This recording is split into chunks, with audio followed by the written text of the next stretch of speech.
J'étais complètement effrayé en voyant la fin de Snowfall. La scène, elle n'est pas nécessairement choquante. On voit pas des morts, des agressions. Il n'y a pas quelque chose de fou qui se passe qui peut nous impacter, qui peut nous faire peur dans le sens que tout le monde connaît. Si jamais cette scène, elle est effrayante, si jamais cette scène, elle impacte profondément ceux qui la regardent, c'est parce qu'elle met en scène la peur la plus profonde qui anime les hommes. Et cette peur, c'est la peur de devenir l'ombre de soi-même. Même si tu penses que, je sais pas, t'es arachnophobe, t'as peur des araignées, t'as peur des serpents, t'as peur de mourir, il y a une peur plus profonde qui t'anime. Et cette peur, elle est parfaitement mise en scène dans cette scène de fin. Je vais te la décrire un petit peu. Cette scène de fin, on voit le personnage principal qui était au top, millionnaire, avec exactement 73 millions de dollars dans un compte en banque, passer de 73 millions à zéro. On voit dans cette scène de fin que ce personnage qu'on a aimé pendant 5 saisons est devenu alcoolique. Il vit dans une maison barricadée, il sort jamais. Ses habits, ils sont sales, il pue, il a les dents noires, il en manque 3-4. Je pense que ceux qui ont regardé cette série sans comprendre cette scène de fin l'ont juste vu comme ça. Ils sont juste dégoûtés de voir que le personnage qu'ils ont aimé, c'est devenu une merde maintenant. Mais les hommes ont compris que c'était un peu plus profond que ça.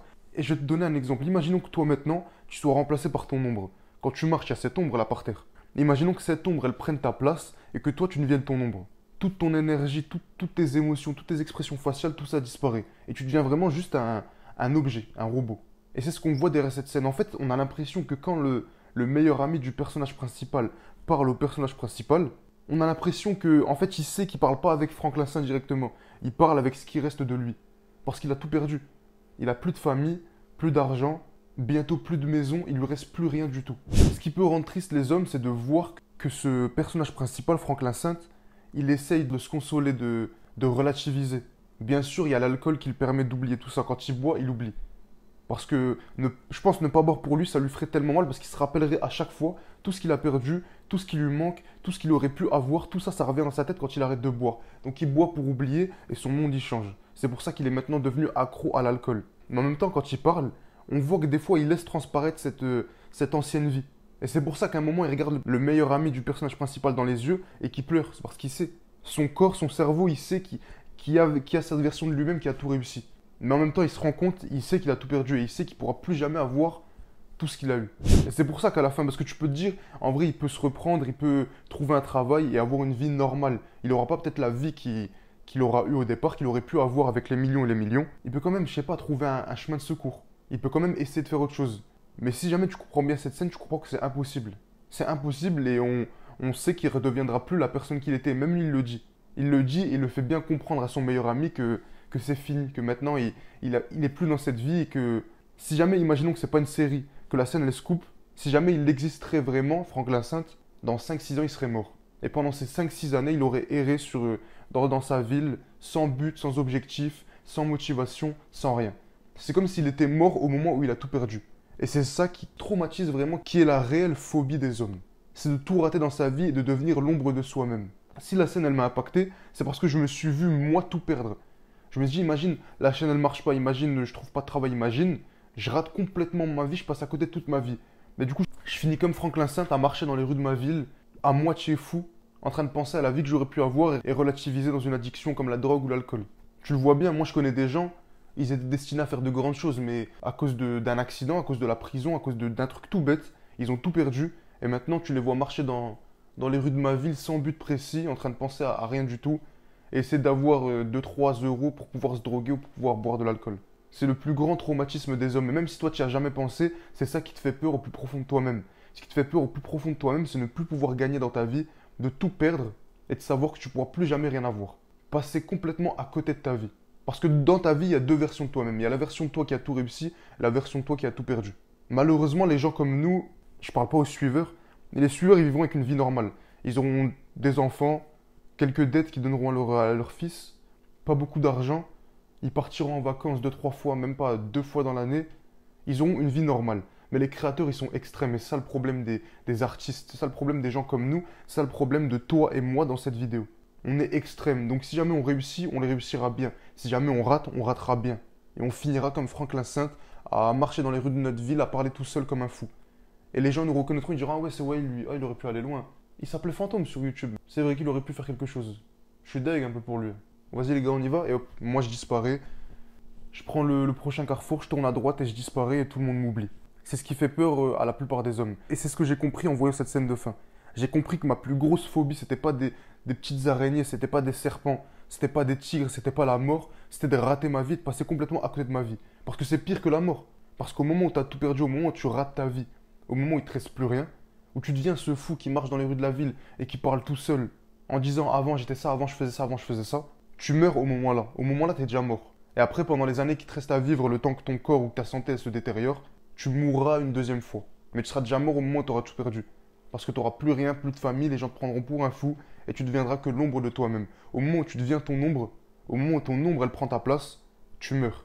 Et au moment où ton corps il marche plus parce que tu as trop bu d'alcool, tu as trop pris de drogue, ou juste tu as fait un accident ou tu as fait un arrêt cardiaque, bah là tu meurs une deuxième fois. Mais il y a un moyen d'éviter tout ça. Il y a un moyen pour que jamais dans sa vie on devienne cette ombre, on devienne ce fou qui marche tout seul et que les gens qui nous voient passer se disent ah ouais lui il était destiné à faire de grandes choses mais il a tout raté. Il y a une solution à ça et c'est d'avoir une raison de vivre. Franklin Saint, quand tu le vois maintenant, dans cette scène de fin, il n'a plus aucune raison de vivre.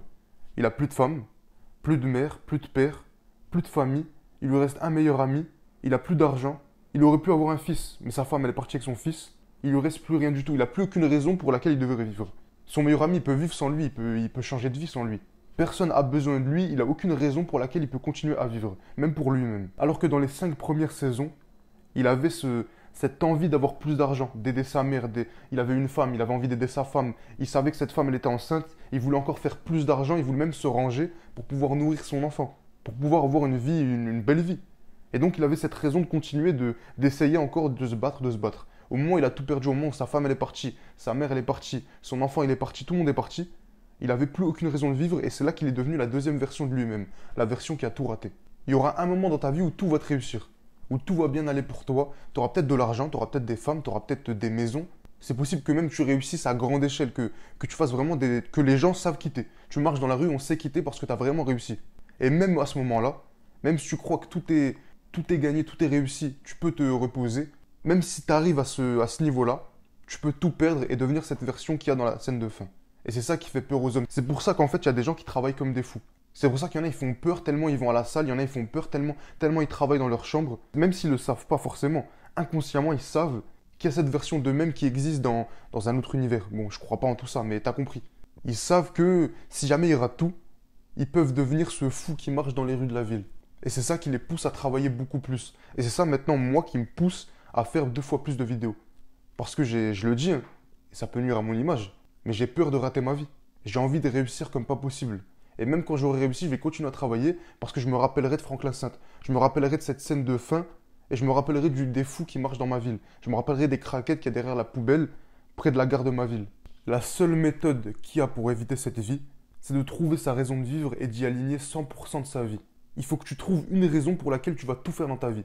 Même te mettre en couple, tu le fais pour cette raison. Faire des enfants, tu le fais pour cette raison.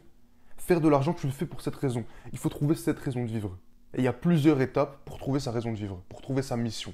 La première chose à faire, c'est de trouver l'activité chiante que toi t'aimes bien faire. Dans ce monde, il y a des milliers et des milliers d'activités qui font chier tout le monde. Comme par exemple lire des livres, tourner des vidéos, faire des mathématiques, même faire du sport, ça peut être chiant pour certains. Mais dans toutes ces activités chiantes à faire que les gens n'aiment pas faire, il y en a une que toi tu peux faire sans te lasser. Par exemple cette vidéo. Tourner cette vidéo, ça peut, d'un point de vue extérieur, paraître chiant. Je dois faire un script, ensuite je dois apprendre le script. Quand j'ai fini d'apprendre le script, il y a des parties où j'improvise, il y a des parties où c'est moi qui dois réfléchir à comment compléter mes phrases, comme là, je suis en train d'improviser pendant que je te parle. En même temps, je dois faire attention que le micro il marche bien, je dois faire attention de bien regarder la caméra dans les yeux, plein de choses comme ça qui peuvent paraître chiants. Et même parler pendant, là ça fait quoi? Ça fait 12 minutes que je tourne. Parler comme ça, je vais faire 3-4 vidéos dans la journée, donc parler pendant 1h30, 2h dans la même journée à une caméra, en lisant plein de scripts sans jamais faire des fautes, parce que sinon la personne elle sort de la vidéo. Ça peut paraître même très très chiant. Mais je sais que je peux faire ça sans jamais me lasser. Je sais que si jamais j'ai la place sur mon téléphone, si jamais j'ai écrit assez de scripts, je peux faire ça pendant une journée complète. Et toi, dans ta vie, il y a une activité chiante que tu peux faire sans te lasser. Il y en a, c'est lire des livres, il y en a, c'est comme moi faire des vidéos, il y en a, c'est faire des mathématiques, régler des problèmes, il y en a, c'est faire du sport. Quand tu trouves cette activité, tu as un indice sur quel est l'objectif de ta vie. Parce que l'objectif de ta vie ressemble à cette activité. Moi, si j'aime bien tourner à ce point, c'est parce que la raison pour laquelle je vis, c'est parce que j'aime enseigner aux gens des connaissances spécifiques. Et tu vois bien que les deux se ressemblent. L'objectif de ma vie, c'est d'enseigner. D'enseigner jusqu'à ma mort, j'enseignerai. Comment je peux enseigner? En faisant des vidéos. Et donc l'activité que je peux faire sans me lasser, c'est tourner des vidéos, écrire des scripts, Et le montage, non, c'est casse-couille. Donc en trouvant l'activité chiante que tu peux faire sans te lasser, tu auras un indice sur l'objectif de ta vie. Ensuite, la deuxième chose que tu peux faire pour trouver ta raison de vivre, c'est de penser à ce que tu aimais faire quand tu étais petit. Plus tu es vieux, plus c'est compliqué, parce que plus tu es vieux, moins tu te souviens de ce que tu faisais quand tu étais petit. Plus tu es jeune et plus c'est mieux pour toi. Il faut que tu trouves ce que tu aimais faire quand tu étais jeune. À partir de la cinquième, quatrième, j'ai des souvenirs. Et avant ça, c'est compliqué de me rappeler comment j'étais. J'ai quelques souvenirs de gros trucs qui m'étaient arrivés, de trucs qui m'ont impacté, qui sont restés dans ma mémoire. Mais à part ça, j'ai pas de gros souvenirs de ce qui s'est passé quand j'étais jeune. Et du coup, c'est compliqué de me rappeler ce que j'aimais faire, ce que j'aimais pas faire, etc. Mais quand t'es petit, c'est là où t'es le plus authentique. C'est là où t'as pas de masque, où tu fais ce que t'as envie de faire. C'est là où t'es le plus vrai envers toi-même. Et donc, c'est dans ces moments-là que tu vas trouver des indices sur l'objectif de ta vie. Et ce qu'il faut que tu cherches précisément, c'est ce que t'aimais faire et ce que t'aimais pas faire.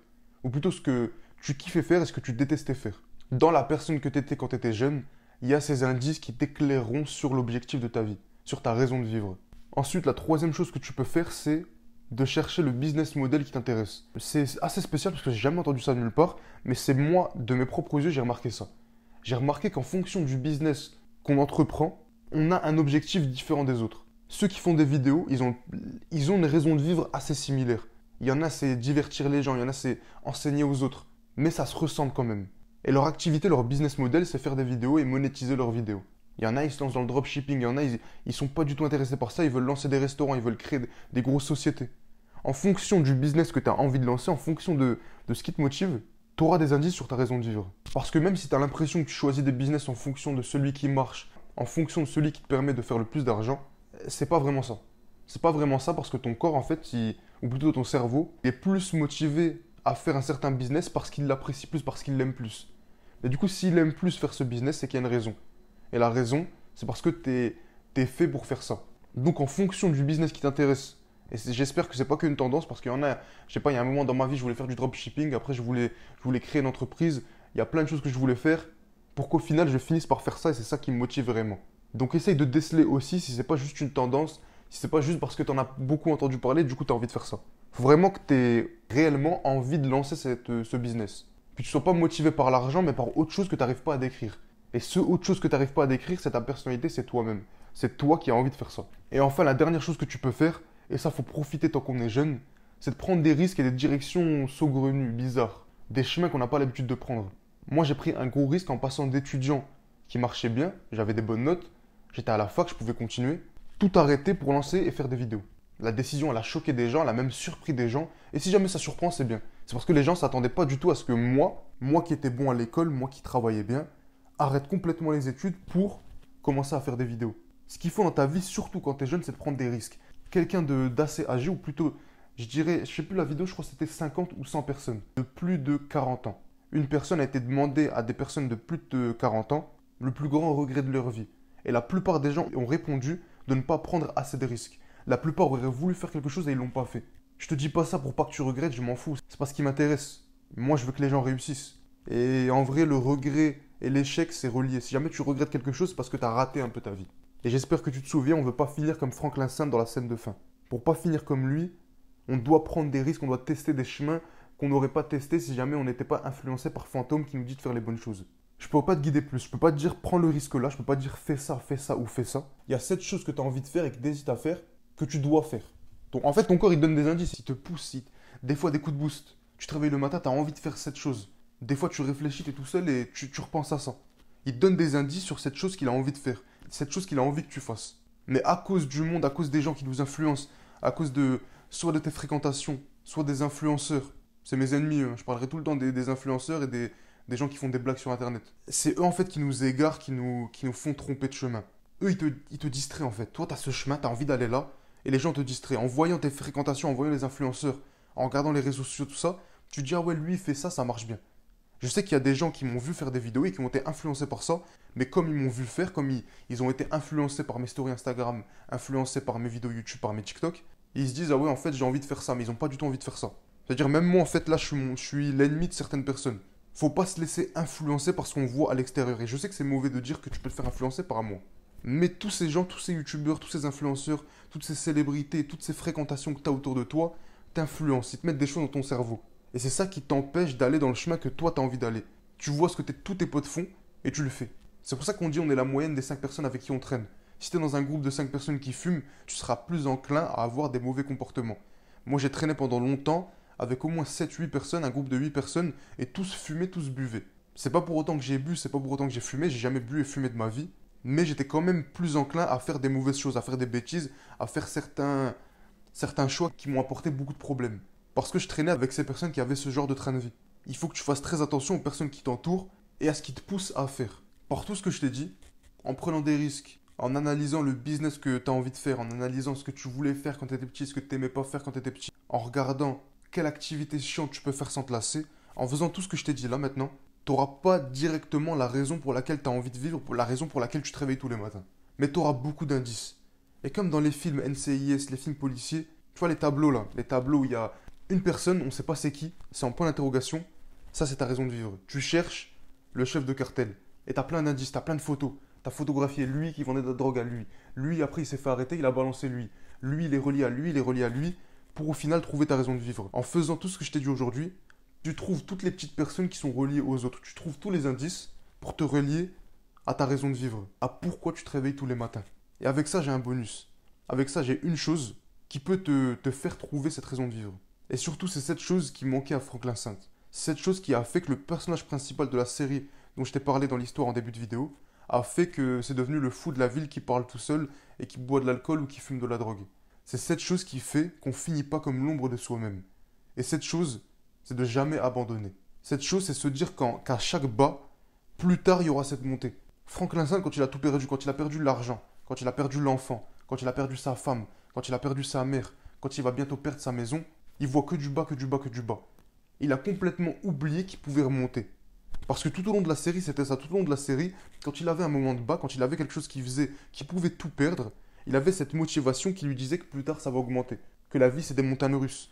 Et donc, il savait que si maintenant il perdait, si jamais il continuait, qu'il abandonnait pas, qu'il lâchait pas, il pourrait remonter plus tard. Et c'est ça qui faisait qu'il travaillait, qu'il était motivé. Et grâce à cette énergie qu'il avait, il pouvait vraiment remonter. Mais à partir du moment où il a tout abandonné, à partir du moment où il a lâché, où c'est devenu l'ombre de soi-même, où il a oublié complètement qu'il pouvait remonter, il a commencé à descendre. Quand il descendait, il se laissait encore plus impacter par ses défaites. Et il descendait encore et encore et encore. Là, mon bras, tu le vois plus, il est en bas, il est en dessous d'une table. Là. Et il est tombé juste en bas. Il n'a plus rien maintenant, il peut plus tomber plus bas. Le seul moyen pour lui de tomber plus bas, c'est de mourir. Et je suis sûr que le personnage là, il préférerait mourir que continuer à vivre encore 5-6 ans, à errer dans le vide et boire de l'alcool. La clé pour que tout ce que je t'ai dit puisse te permettre de trouver la raison que tu as, la raison pour laquelle tu vis, et pour que tout ce que je t'ai dit t'évite d'avoir cette peur qui anime la plupart des hommes, c'est de jamais abandonner. Que peu importe les défaites, peu importe les échecs, peu importe les pertes que tu subis, tu sais que plus tard ça va remonter. Et dans ces moments-là, c'est là que tu dois 2 fois plus travailler. C'est là que tu dois être vraiment motivé, que tu dois pas lâcher. Parce qu'oublie pas qu'il y a cette version de toi-même qui a tout réussi. Mais n'oublie pas aussi qu'il y a cette version de toi-même qui a tout échoué.